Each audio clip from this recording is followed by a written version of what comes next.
Hey guys, welcome to Tech Best. ZUK Z2, LeEco Le Max 2, both high-spec phones that at the time of making this video can be bought for about $200 US. Both have Snapdragon 820 processors, Adreno 530 graphics, 4 gigs of RAM and 64 gigs of storage. These are selling fast, so if you want to get one, there will be links in the description below. It's also worth mentioning that there is a version of the Le Max 2 that has 6 gigs of RAM and 128 gigs of storage, but that one costs just under $300 US, which is also a great value buy. But the version that we have is the $200 one that has 4 gigs of RAM and 64 gigs of storage. So if you are looking to buy one of these two phones, which one should you get? Well, let's compare them so that you can make an informed decision.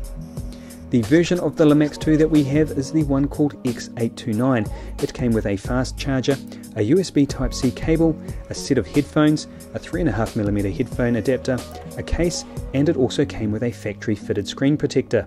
The ZUK Z2 came with a standard charger and a USB Type-C cable. Comparing the phones, obviously the first thing you are going to notice is the size difference. The ZUK has a smaller, more pocket-friendly 5-inch 1080p display, while the Le Max has a larger 5.7-inch Quad HD display. Both are IPS with similar viewing angles and brightness, but the Le Max 2 is sharper with over 510 pixels per inch versus roughly 440 pixels per inch on the Z2. And with that big screen, it makes it great for media consumption and gaming. But on the flip side, the ZUK's smaller screen means it is easier to use one-handed, and the lower resolution will also benefit battery life, which we'll talk about shortly. Now, the ZUK uses Gorilla Glass, while the LeEco doesn't, but at least it already came with a screen protector fitted. When it comes to performance, there isn't any real significant difference between them. For example, in Antutu they score roughly the same, and both are capable of rivaling the speed of much more expensive phones. So things like high-end 3D gaming won't be an issue for either one. The Le Max 2 has a solid metal build, while the ZUK has a glass body which loves to attract fingerprints. Speaking of fingerprints, we have a fingerprint reader here on the back of the Le Max 2. Now, some Le Max 2 users have complained of their fingerprint readers dying. Now, our one is still working perfectly fine, but it is something to be aware of.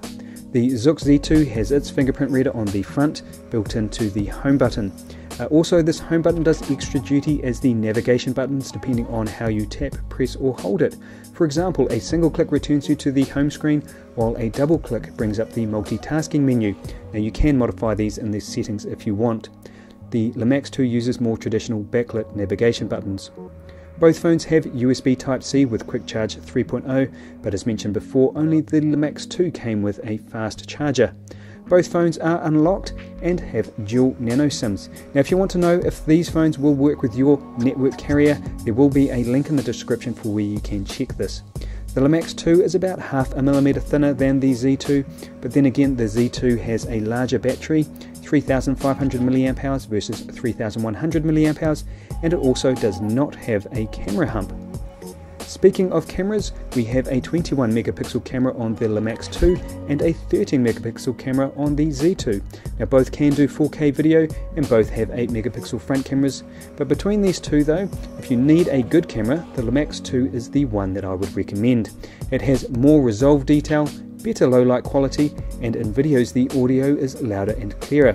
The only time the ZUK bettered the Le Max 2 was in video image stabilization. So I'm not talking about photo image stabilization here, just video image stabilization.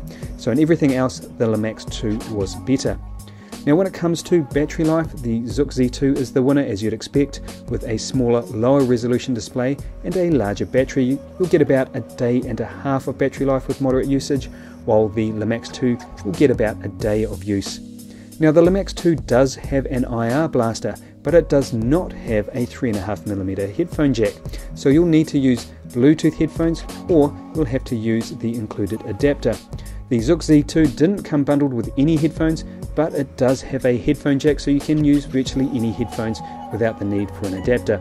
Now, I tested sound quality using a pair of Bose QC25s, and the Le Max 2 delivers slightly better all-round audio quality. It was also slightly louder. External speaker quality on both is pretty average, and neither delivers anything special, but the Le Max 2 again was slightly louder. Both phones run Android 6, but we have different skins with one called ZUI on the ZUK and EUI on the Le Max.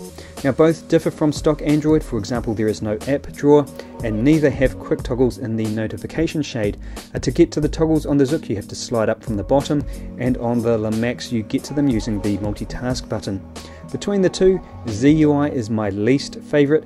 It feels a bit more limited. For example, changing the wallpaper only changes the boxed thumbnail on the lock screen. You don't actually get to see the wallpaper as a background.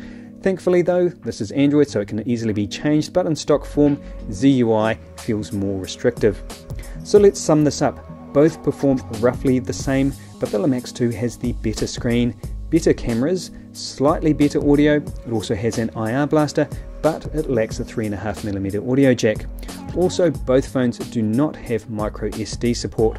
The ZUK Z2 on the other hand is more pocket friendly, it has better battery life, and it has a 3.5mm headphone jack.